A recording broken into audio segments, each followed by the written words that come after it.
Bakit si Bitcoin tinawag na King of all coins? Alamin natin, this is Coach Miranda Miner. Una ka Miranda, because of the white paper published around late of 2010 ng Satoshi Nakamoto na fictional character, nagkaroon ng digital gold at followed yan ng marami pa mga alternative coins. Ito ay naging king dahil ang kanyang market capitalization ngayon ay almost $1.3 trillion na halos kalahati ng buong tumbas ng buong cryptocurrency market na nasa around 2.3 trillion at this point.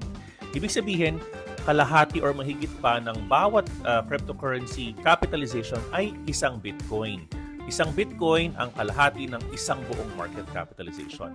Marami rin nag-hodl nito at ang pinakamagandang katangian nito, ito ay scarce because 21 million lamang ang pwedeng ilabas, totally na pwedeng ilabas ng cryptocurrency market. Wala nang iba pa. Because of this, people are buying it, people are hodling it. Therefore, scarcity drives the price high. Yan muna ka Miranda, abang for part 2 kung bakit si Bitcoin ay king of all.